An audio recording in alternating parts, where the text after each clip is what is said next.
নমস্কাৰ, আপোনালোক সকলোকে স্বাগতম জনাইছোঁ অসমীয়া জীয়ৰীৰ ইটহিতৰ চেনেলটিলৈ।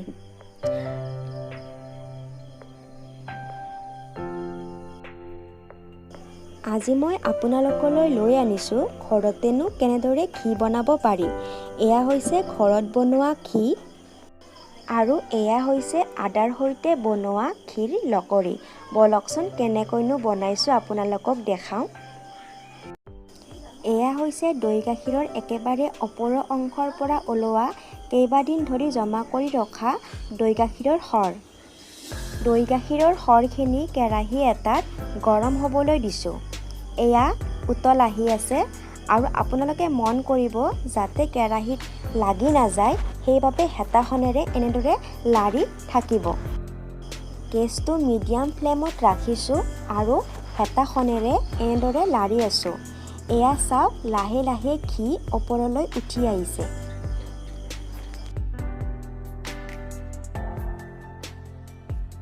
এয়া চাওক ক্ৰমান্বয়ে ঘিখিনি ওপৰলৈ উঠি আহিছে আৰু গাখীৰৰ সৰখিনি তলত আছে। এতিয়া গেছটো অফ কৰি দিম। এয়া হৈ গ'ল আমাৰ ঘৰত বনোৱা ঘি আৰু এতিয়া এইখিনি অলপ সময়ৰ বাবে ঠাণ্ডা হ'বলৈ দিম। এতিয়া সাৱধানে বাচন এটাত ঘিখিনি সৰৰ পৰা চেকি ল'লোঁ আৰু পৰিষ্কাৰ বটলত এনেদৰে ভৰাই থলোঁ। এয়া হৈ গ'ল আমাৰ ঘৰত বনোৱা ঘি।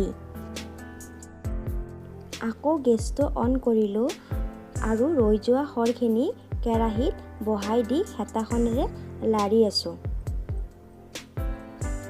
এতিয়া ইয়াত আধা বাতি খুন্দি লোৱা আদা দিছোঁ। সোৱাদ অনুসৰি নিমখ দিছোঁ আৰু কেৰাহীত লাগি নধৰাকৈ হেতাখনেৰে লাৰি আছোঁ। গেছটো মিডিয়াম ফ্লেমত দি এইখিনি অলপ গাঢ়কৈ ভাজিব লাগিব। এয়া অলপ অলপকৈ গাঢ় হৈ আহিছে।